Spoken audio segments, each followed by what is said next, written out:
Good morning.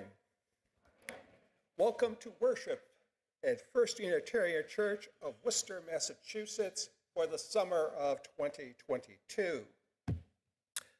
I am Jay Lavelle. I am leading worship this morning with one of our members, Lesa McWalters, who will be preaching. Our summer musician, who is new, is Ilana Cady. Please welcome her. And our broadcast technician, Olivia Buxton. Here at First Unitarian, we strive in loving fellowship to honor the sacred, connect with each other, and serve justice. We are a welcoming congregation, whatever your age, race, class, nationality, sexual orientation, or gender identity. We are delighted to have you with us this morning. We are worshiping as one congregation in many places. We have people here in the sanctuary and people joining us online. The ministries of our church stretch beyond the walls of this sanctuary. If you are online, you can like this video to help others find us. Please subscribe to our channel to find more of our content, and please leave a comment. We'd love to hear from you. Our newsletter is the best way to stay in touch and join our other programs. If you would like to receive our e-newsletter, please go to firstunitarian.com and click subscribe to our newsletter at the bottom of any page. If you are here in the sanctuary, you can visit the welcome table in the Bancroft room and sign up to receive the newsletter. We have one announcement, that there will be a potluck supper on Wednesday at 6 o'clock to deal with the issue of climate change. This is being organized by the UU Mass Action and several other parishes. And I don't think Christina is here. I don't see her. But, she is here. If you have a question, you can ask Christina Wirtz. Please wave, Christina, so everyone knows who you are. There you go. Thank you. Okay. This is the day the Lord has made. Okay. Please join me in the responsive reading created in your order of service and on your screen.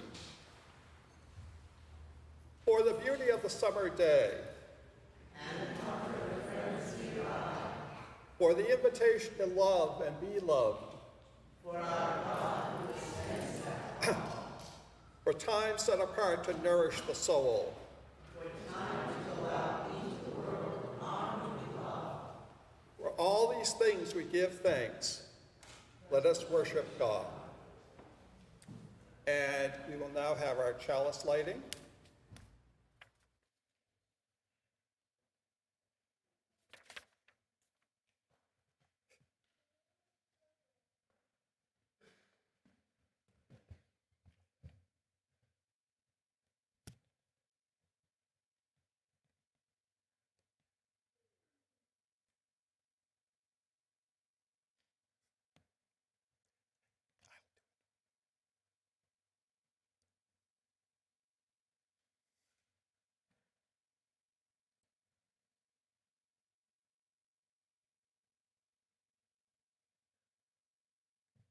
In the spirit of love,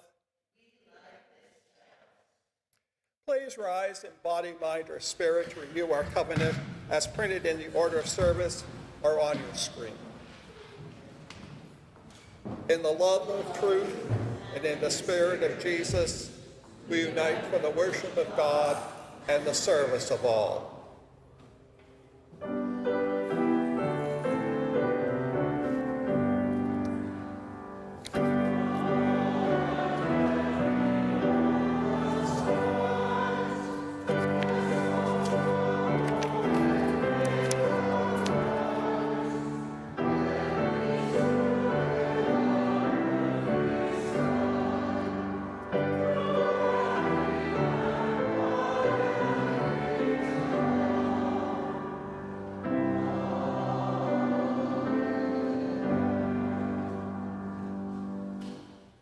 first hymn is number 347 in the gray hymnal.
Please be seated.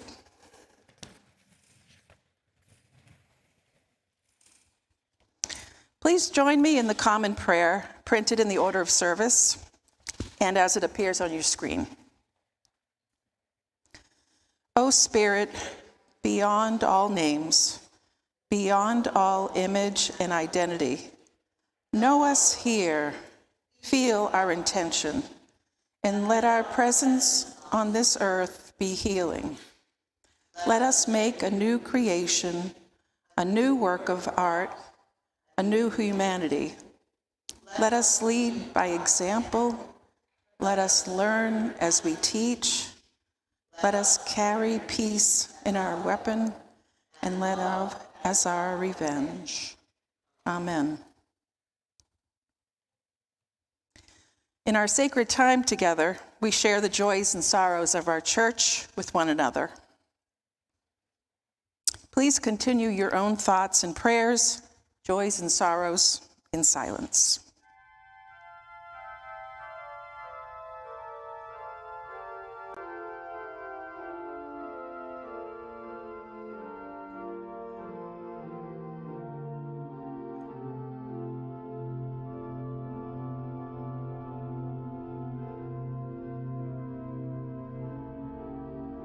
In compassion, as we say the Lord's Prayer together. Our Father, who art in heaven, hallowed be thy name. Thy kingdom come, thy will be done, on earth as it is in heaven. Give us this day our daily bread, and forgive us our trespasses, as we forgive those who trespass against us. And lead us not into temptation, but deliver us from evil. For thine is the kingdom, and the power, and the glory, forever and ever. Amen. Our ministries at First Unitarian Church continue to thrive because of your support. Your offering makes a difference in this community. The ushers will receive this morning offering, and if you're worshiping online today, you can text the number on your screen or go to firstunitarian.com and click on Give Online at the top of any page. I invite your generous contributions for the good work of this church.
Our first reading today comes from the Philippians, chapter 4, verses 10 through 13.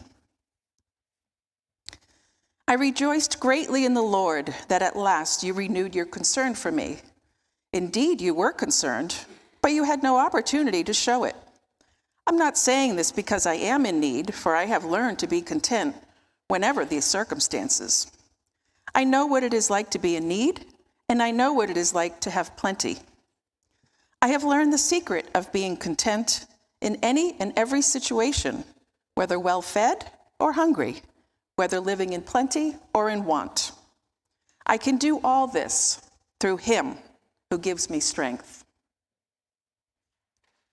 If you are able, you could stand and sing hymn number 131 in your gray hymnal.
My second reading will come later in the sermon.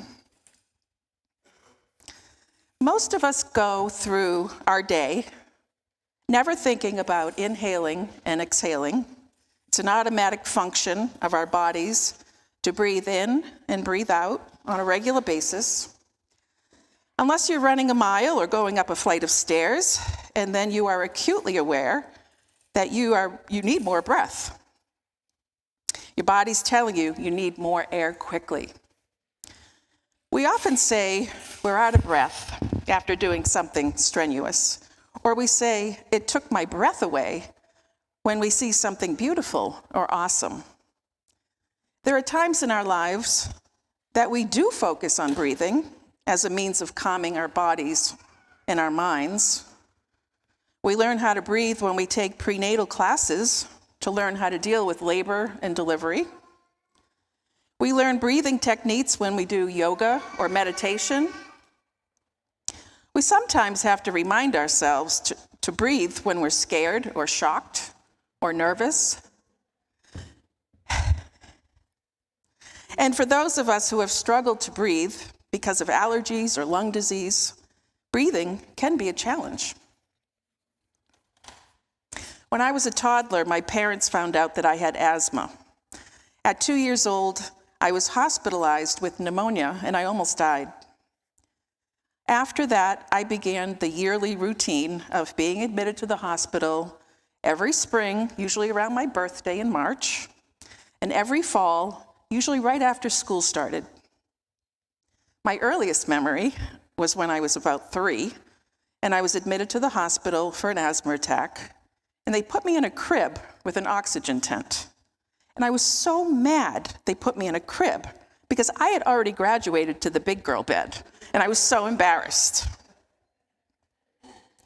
For the next 9 years, I would suffer with asthma and constantly battle to breathe. By the age of 12 or 13, the asthma became mild, and I could go on breathing, feeling like everybody else. But what's interesting about all this is that I remember those first 12 years of my life as some of the happiest. I enjoyed being cared for by my nurses. I enjoyed seeing my grandparents who came to visit me. I appreciated the volunteer who came to my room to do a craft or read a book. I cherished the alone time I had with my mother, who had 3 other children to tend to back home. Being in the hospital, I was surrounded by love, and that love healed me, so I could return to my childhood until the next major asthma attack. Our first reading today from Philippians reminds us of how we feel when we're struggling and when we are content, when we are in need or when we have plenty. It's always a good idea to reflect on these experiences as a balanced life of want and need or desire or have, or even joy and despair. When we think of these balanced feelings, we might also consider the act of inhaling love and exhaling gratitude. What would that look like? Let's explore that together today. So when I think of inhaling love, I think about the word love itself and what that means to me. In the Bible, in 1 Corinthians chapter 13, we read the words of Paul the Apostle, who says so graciously, "Love is patient, love is kind, it does not envy, it does not boast, it is not proud, it does not dishonor others, it is not self-seeking, it is not easily angered, it keeps no records of wrong. Love does not delight in evil, but rejoices in the truth. It always protects, always trusts, always hopes, always perseveres." In reading this, we experience the word love as a noun. Love is. And that's one way of looking at the word love. That's how we look at the word when we say inhale love. But in my mind, I also think of the word love as a verb, something you do.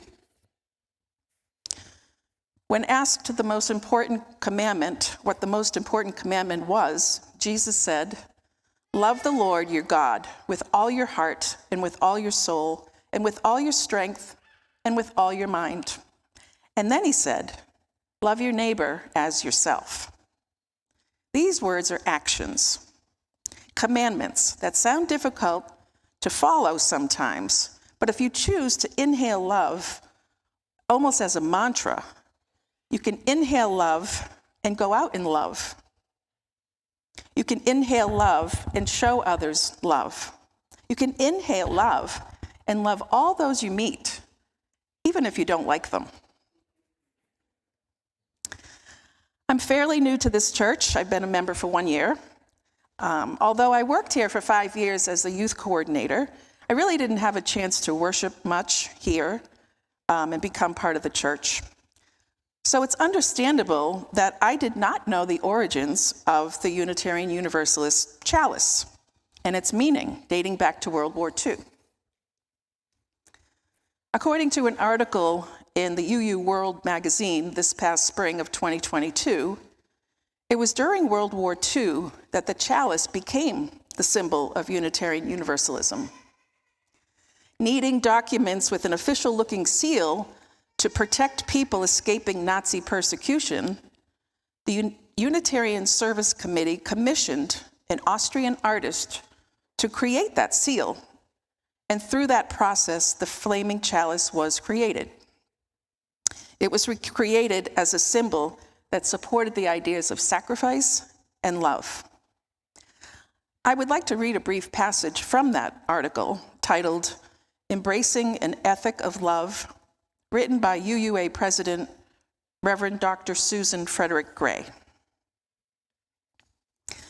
An ethic of love lives in the heart of our UU faith. It reflects the core question, how are we to live? It calls us to courage, to continually grow and learn and adapt in ways that foster love and justice. It's not a weak or sentimental love. It burns like the fire in the center of our chalice. It's fierce in a way that compels us to demand justice in our world, but also fierce in how it calls us to courage, to courageous conversation, to radical practices of welcome, compassion, forgiveness, and belonging. Let this love burn brightly in our hearts and in our communities.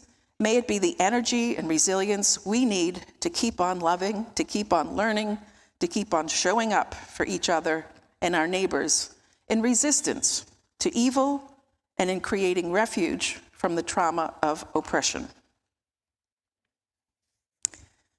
So this has given me a whole new appreciation of the chalice that we light each Sunday morning, knowing that in the spirit of love, we have agreed to live a life that offers love to all. And we have been given the courage to foster that love into compassion and belonging. What a wonderful gift we have been given. Even in our covenant, as we say, in the love of truth, in the spirit of Jesus, we unite. And this is exactly what Paul was talking about when he said, love rejoices with the truth. This is the center of our beliefs, and as we state each week when we come to church. So when we inhale love, we take in all the benefits of goodness, positivity, of comfort, joy, encouragement. But what do we do with all that love that we inhale? I suggest we exhale, and more importantly, we should exhale with gratitude. Gratitude is such a vague word. I don't think of it as a very strong word. You can have gratitude about many things, some great, some small. Often we use that word around Thanksgiving when we give thanks once a year for all the things. We set aside one day to thank God for everything he's given us in 365 days. That, to me, is how I sometimes think of gratitude, but not today. Today, we're going to look at gratitude as a means of sharing love, of taking the love we inhale and turn it into something that we can share as we exhale. I want to read you a story.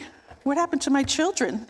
I promised them a story. I want to read you this children's book called Gratitude Soup by Olivia Rosewood. I've adapted the story just for length, sake of time, but I think you'll still enjoy the story.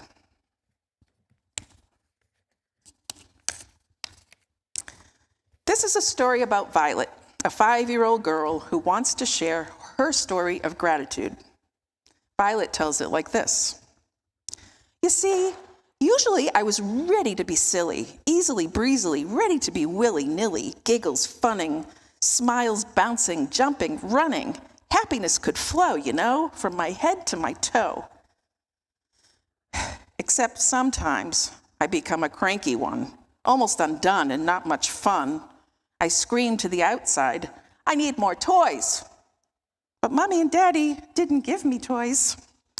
I didn't need more, but their poor girl, they couldn't just ignore. Mommy said sweetly, it's not toys you need, it's your soul we'll feed. I know just where to start. We'll make gratitude soup in your heart. I know how, and we can make some right now. All you need is not a lot, an imaginary spoon and a pot. And then search your mind, rewind, see if you can find all that you love and like riding a bike, and all that you enjoy and appreciate, like cookies you create. And then make the perfect gratitude soup. It's so much fun, you'll likely whoop. Okay, I'm grateful for my friends and fun, and when I get to run, I'm grateful for the cinnamon bun and the prize I won. I'm grateful for watching the waves at the beach and biting into a delicious ripe peach. I'm grateful for sitting under a tree. Under a tree is a perfect place to be, to feel free. I'm grateful for the sunset and the sunrise, rainbows and blue skies. And one by one, I put them in the pot. My, I can think of a lot. And the more I think about gratitude, the happier and happier is my attitude. Changing my focus like hocus pocus, my heart lightens, my feelings brighten. Now, this is the serious part. It's so serious, I almost don't know where to start. Feel all of that gratitude alive in your heart, flowing and growing, knowing the beauty of this gratitude art. And then watch it swirl and twirl as you stir, and that you're grateful for and all that you adore. Your gratitude growing more and more. Can you feel your heart soar? And add some love in there, and even tender loving care, if you're aware that you still have some to spare. You can sip gratitude soup all day. You can sip gratitude soup all night. Gratitude makes the best soup, I say, filling me with love and light. And it's just right there, ready to share, ready to care, in my heart, ready to exude and feed my soul with gratitude.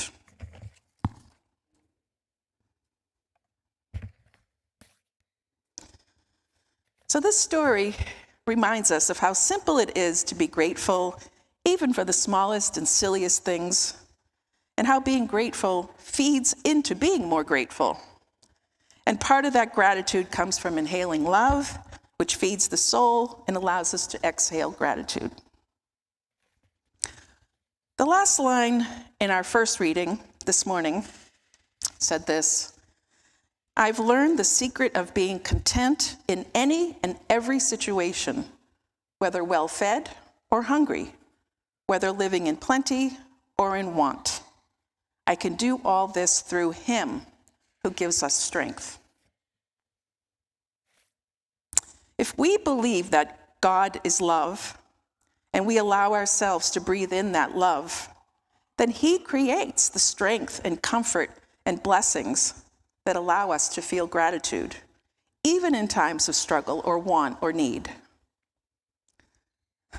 Like Violet, the 5-year-old girl who thinks she needs more toys, but in fact, when she reflects on everything that brings her joy, she realizes she has much more to be grateful for than she thought. Instead of saying, I want more toys, we can look deep into our soul and say, I'm happy because I have. And what I have was given to me by God with love. And the only way that I can appreciate that love is to share it with others. I have this picture, it's actually on your bulletin, hanging in my kitchen. It was given to me by my sister-in-law because I was visiting her one day and I saw it hanging on her wall. And I said, I loved it. I loved the way it looked and I loved what it said. And the next time she saw me, she gave it to me. Talk about sharing the love. I hope when you return today to everyday life of not paying attention to breathing in and out all day and night, that you will find a mantra or even a picture or a song that you hum or a flower that you grow or even a soup that you make. I hope you'll find something that will remind you to live a life with gratitude and share that love that you inhale. However, just to be sure, I will be giving you a gift during the postlude to show you how much I appreciate all the love that I have inhaled today. Amen.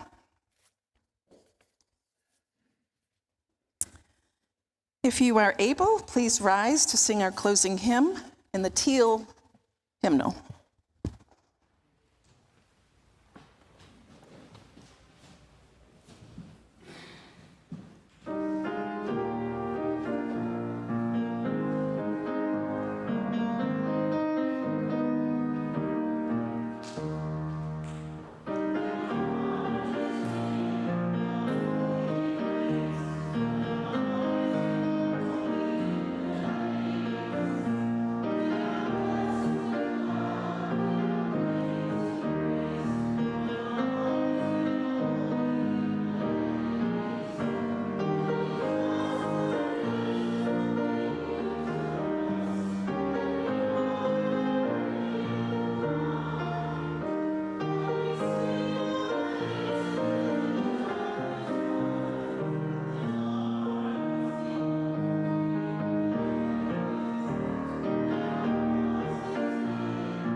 I'd like to invite you after the service for a fellowship time.